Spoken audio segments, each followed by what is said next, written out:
வணக்கம். கடந்த 7/12/2025 அன்று சைவ உணவை விரும்பும் தெய்வங்களுக்கு அசைவ படையலும், அசைவ உணவை விரும்பும் தெய்வங்களுக்கு சைவ படையலும் படைத்தால் என்ன ஆகும் என்று கேட்டிருந்தேன். இது பலரையும் குழப்பத்திற்கு ஆளாக்கி இருக்கிறது. இருந்தாலும் தங்களுக்கு இது தெரிந்தவரை எழுதியிருக்கிறார்கள். யுனைடெட் கிங்டம் கொவென்ட்ரியிலிருந்து திரு வே அமர்நாத் சொல்கிறார், பக்தருக்கு தெய்வத்தின் தன்மை தெரியுமா என்பதை பொறுத்ததுதான் இதனுடைய விளைவு. கண்ணப்ப நாயனார் அசைவத்தை விரும்பாத சிவனுக்கு அசைவத்தை படைத்தார். ஆனால் அவர் தெரியாமல் செய்கிறார் என்பதற்காக சிவன் அவருக்கு நற்கதி கொடுத்தார். ஆனால் சைவம் அசைவம் மாறும்போது சடங்கின் செயல்திறன் குறைகிறது. தெய்வத்தின் தவறான புரிதலை அது காட்டுகிறது. அது வெறுமனே ஒரு பிரசாதமாக செல்லாததாக கருதப்பட வேண்டும். எந்த தண்டனையும் இருக்காது. முழு பூஜையும் விரும்பிய பலன் பெறாது. இதுதான் விளைவு என்கிறார். அடுத்து தாராபுரத்திலிருந்து கவிதா வீரமணிகண்டன் அவர்கள், சேவல், மீன், ஆடு ஆகியவற்றை பலி கொடுத்து அசைவ உணவை படையல் ஏற்கும் குலதெய்வமாக உடையவர்கள் சில சமயங்களில் அதற்கு மாற்றாக உயிருள்ள காய்கனியான எலுமிச்சை, பூசணிக்காய், தேங்காய் போன்றவற்றை வெட்டி படையலாக ஈடுகிறார்கள். அதை தெய்வம் ஏற்றுக்கொள்வதாகவும் நம்புகிறார்கள். கண்ணப்பன் நாயனாருடைய கதையில் சிவன் அசைவத்தை விரும்பாவிட்டாலும் கண்ணப்பனுடைய பக்திக்காக அதை ஏற்றுக்கொள்கிறார்.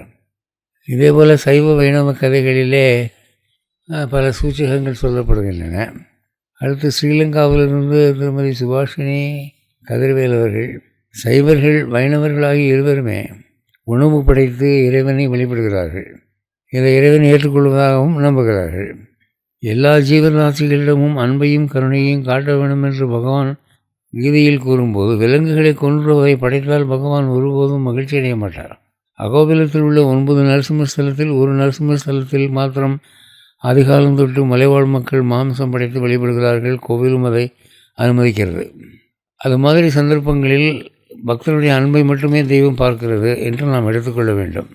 பிராமணர், வைஷ்ணவர், வைசியர்களுக்கு தாவர உணவை படைத்து வழிபடத்தான் சாஸ்திரங்கள் கூறுகின்றன. சுருக்கமாக சொல்லப்போனால், மாம்சம் படைத்து வழிபடும் தெய்வங்களுக்கு தாவர உணவை படைத்து ஒருவன் வழிபட்டால் அவன் ஆன்மீக வாழ்க்கையில் முன்னேற வாய்ப்பு உண்டு. கீதை 7ஆம் அத்தியாயம் 23வது ஸ்லோகத்தில் தேவர்களை வழிபடும் சிற்றறிவு படைத்த மக்கள் பலன்கள் தற்காலிகமானது என்றும், காளி, முனியாண்டி போன்ற தேவர்களை வழிபடுபவர்கள் தேவர்கள் உலகங்களுக்குத்தான் செல்வார்கள் என்றும் கூறுகிறது.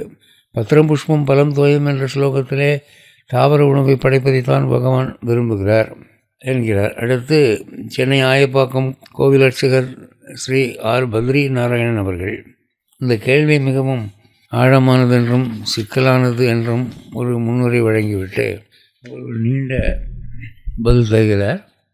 ஒரு நைவேத்தியம் என்பது பாரம்பரியம் வாய்ந்தது. ஒரு குறிப்பிட்ட தெய்வத்துக்கு பரம்பரையாக என்ன நைவேத்தியம் செய்து வருகிறார்கள் என்று பார்த்து அதை படைக்க வேண்டும். அசைவ உணவு படைக்கப்படும் தெய்வங்கள் ராஜச தாமச குணம் உள்ளவர்கள். இந்த தெய்வங்கள் வீரம், கோபம் இவற்றை உடையவர்கள்.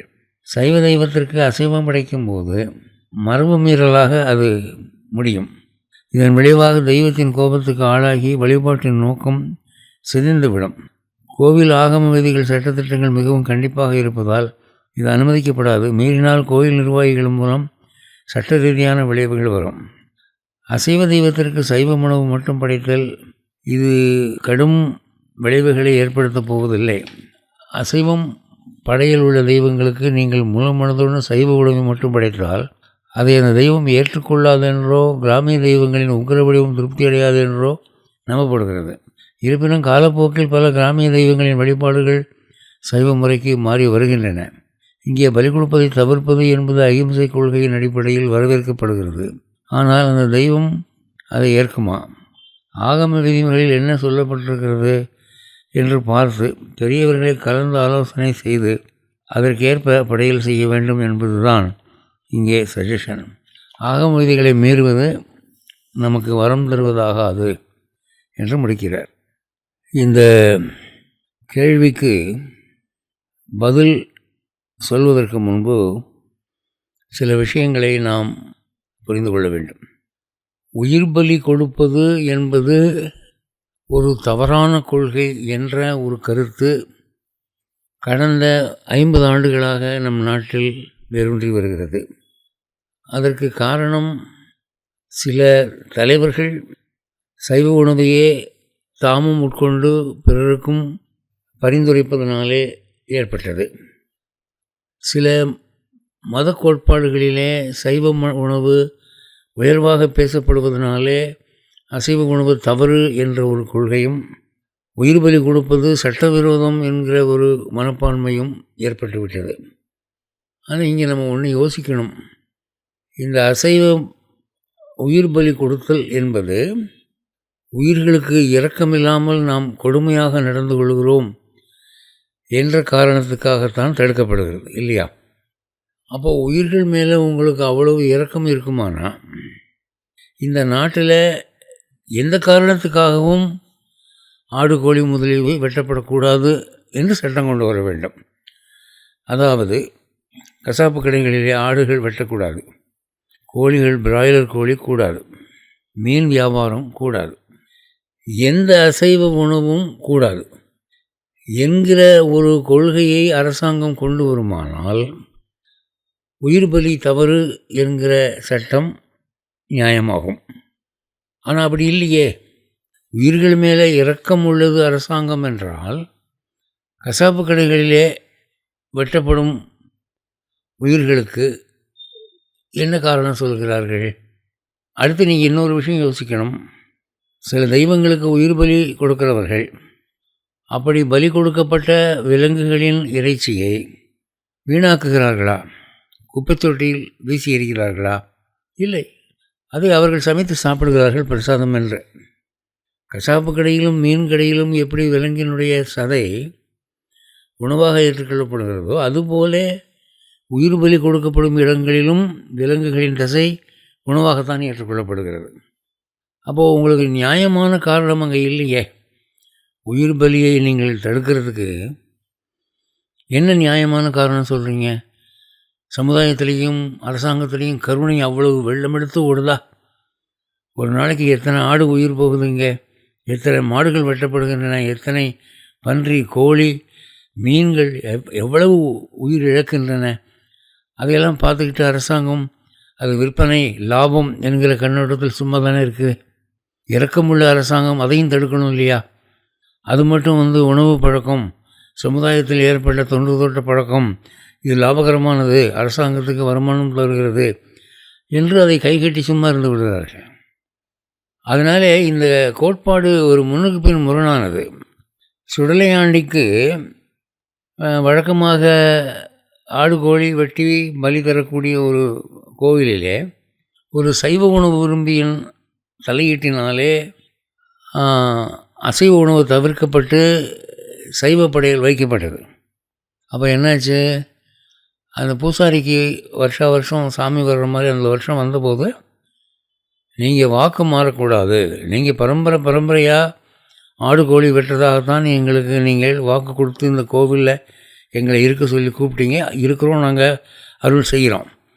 திடீர்னு இப்படி நீங்கள் உணவை மாற்றினா அது நியாயமில்லை என்று அந்த சாமி பேசுது. அதையும் நம்ம வீடியோவில் பார்க்குறோம். இது தவிர சிலப்பதிகாரத்தில் கோவலனும் கண்ணகியும் மதுரையை நோக்கி செல்லும்போது வழியிலே ஒரு துர்கை கோவில் பக்தர் ஒருவருக்கு தெய்வம் மீது இருந்து நீங்கள் இப்போது உயிர் பலி கொடுக்கலை, நிறுத்திட்டீங்க, இப்படியே நீங்கள் பண்ணிங்கன்னா உங்களெல்லாம் நல்ல குணம் உள்ளவர்களாக பிராமணர்களை போல் மாற்றிடுவேன், இப்போ நீங்கள் ஜாலியாக கொள்ளையடித்து உழைக்காமல் சாப்பிட்டுக்கிட்டு இருக்கிறீங்க, அதெல்லாம் இருக்காது, அப்புறம் அந்த வாழ்க்கை உங்களுக்கு கிடைக்காது, உழைச்சி சாப்பிட வேண்டி வரும் என்று அது பயமுறுத்துவதாகவும், அதை கேட்டுட்டு அங்கே இருக்கிற பூசாரி மற்றவங்களாம் இல்லை இனிமேல் நாங்கள் உயிர் பலி ஒழுங்காக கொடுத்துட்றோம் என்று சொல்வதாகவும் ஒரு பகுதி வருகிறது. அப்போ அசைவ உணவு விரும்பக்கூடிய தெய்வங்களுக்கு சைவ உணவு கொடுப்பது என்பது அந்த தெய்வத்துடைய அதிருப்திக்கு காரணமாகிறது. அதனால் அந்த பக்தர்களுக்கு கிடைக்கும் வரமும் குறைகிறது. தண்டனை வராது, குறைவான ஒரு வரம் கிடைக்கும்.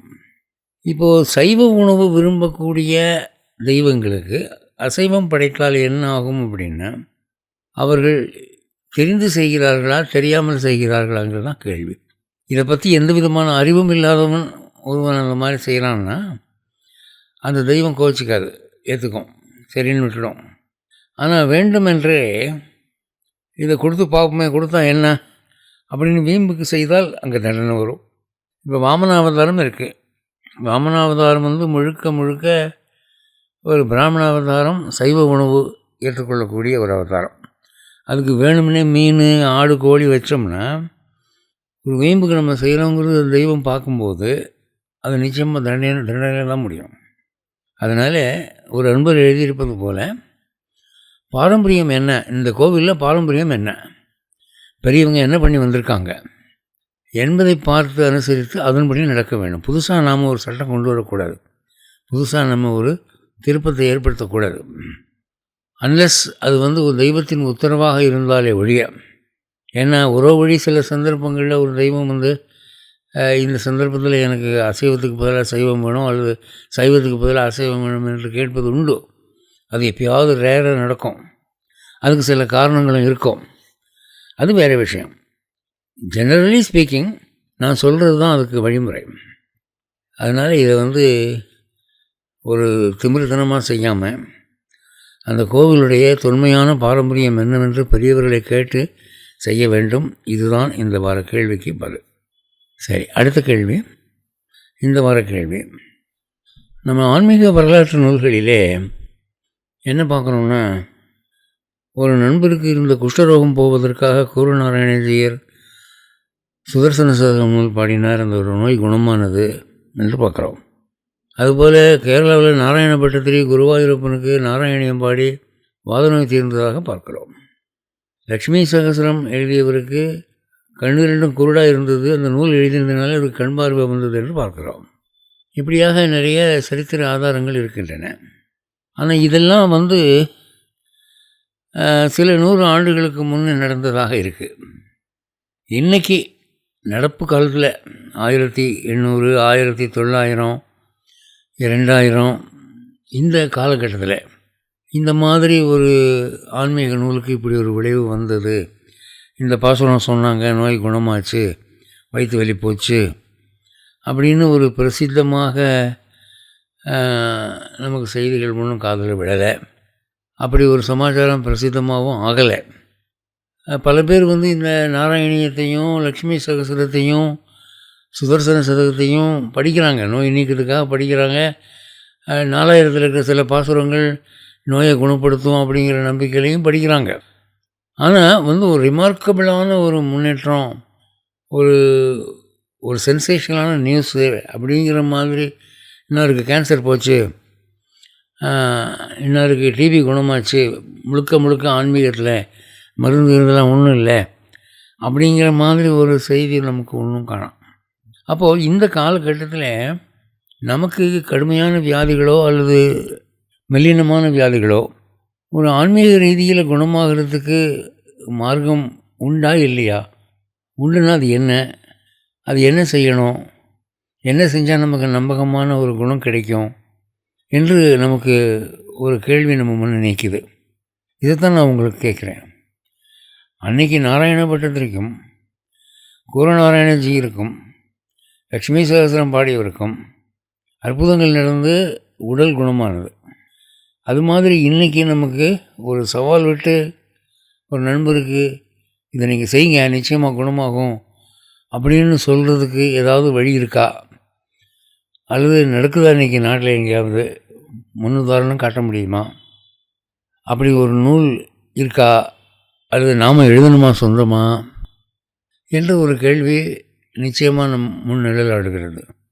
நாளுக்கு நாள் மெடிக்கல் ஷாப் எண்ணிக்கை கூடிக்கிட்டே போகுது, ஆஸ்பத்திரிகள் அதிகமாகி கொண்டு போகின்றன, நோய்கள் அதிகமாகி கொண்டு போய்கின்றன, வைத்திய செலவு தலைக்கு மேலே போய்கிட்டு இருக்கு. நாம் இங்கே உட்காந்துக்கிட்டு ஆன்மீகம் பேசிக்கிட்டு இருக்கோம். இப்போது நமக்கு ப்ராக்டிக்கலாக நடைமுறை வாழ்க்கைக்கு ஆன்மீகம் உதவணும் இல்லையா? இன்றைக்கி இந்த நேரம் பார்த்து மேல்நாட்டு மதங்கள் என்ன சொல்கிறாங்க, நாங்கள் எங்கள் மதத்தில் நோய்களை குணமாக்கி காட்டுறோம் வாங்க அப்படின்னு சொல்லி கேன்வாஸ் பண்ணுறாங்க. இது ஒரு பெரிய பிரச்சாரமாகவே இருக்குது.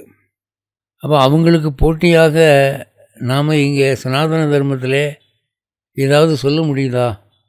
அவங்கள ஒன்றும் நீங்கள் பொய் சொல்கிறீங்க, நீங்கள் சொல்கிறத ஏற்றுக்க முடியாது என்று சொல்கிறாப்புல இருக்குது, அல்லது குணமாகுது தான் இல்லைங்கள, ஆனால் நாங்கள் மார்க்கத்தை மாற்றிட்டு வர எங்களுக்கு இஷ்டம் இல்லை என்று தான் சொல்கிறாப்புல இருக்கே தவிர, அதுக்கு ரைவலாக அதுக்கு போட்டியாக எங்களுக்கு இது இருக்குது, எங்களுக்கு இன்னி நாளுக்கு நோய் குணமாக இருக்குது அப்படின்னு நம்ம அறைகூவலாக சொல்வதற்கு இங்கே வழி உண்டா? இதுதான் இந்த வார கேள்வி. இந்த கேள்விக்கான பதிலை எழுதி வருகிற ஞாயிற்றுக்கிழமை 12 மணிக்குள்ளே எனக்கு கிடைக்கும்படி இமெயில் செய்யுங்கள். ஜெயஸ்ரீமன் நாராயணன்.